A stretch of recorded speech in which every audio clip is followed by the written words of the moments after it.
As an HR professional, you have probably heard of organizational development, or OD for short. Maybe you've even applied a few OD interventions to improve processes and drive change within your organization, perhaps without even realizing it. But what exactly is organizational development? How does it relate to HR? And how can you use OD in your organization? Let's find out. Hi, I'm Nelly and welcome to another episode of Learning Bites. In today's video, we'll talk about what organizational development is, the relationship between OD and HR, and a 7-step organizational development process that you can apply in your organization. If you want a quick reference guide for organizational development, you can download the OD process cheat sheet for HR using the link in the description below. And don't forget to subscribe to our channel, hit the notification button, and like this video. So, what is organizational development? Organizational development is a critical and science-based process that helps organizations build their capacity for change and become more effective. It does this by developing, improving, and reinforcing the organization's strategies, structures, and processes. Organizational development goals can vary between organizations, but in essence, the one central goal of OD is increasing the organization's competitiveness. We've established what OD is, but how does it relate to HR? In a nutshell, there is some overlap, but also major differences.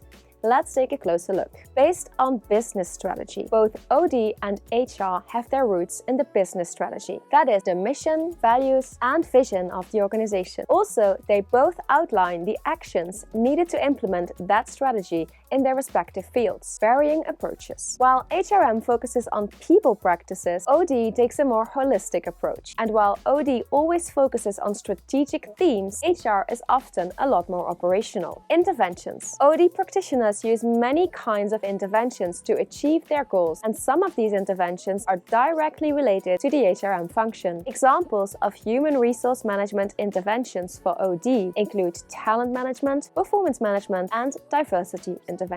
So, OD has some overlap with HR, but many differences too. For an HR professional, there are huge benefits to developing a better understanding of organizational development. Understanding OD means you can identify which elements of core HR functions need to be focused on in order to support the organization in becoming more efficient. Let's take a look at the 7-step organizational development process. Entering and contracting. The first step starts when a manager or administrator spots an opportunity for improvement. Common triggers include external changes, internal conflicts, lack of innovation, or loss of profit. Diagnostics. The main goal here is to understand how the system currently functions. You can collect relevant information using surveys, interviews, or by analyzing your data to find the root cause of the issues. Data collection and analyzing. Data collection methods you can use here include existing data from work systems, questionnaires,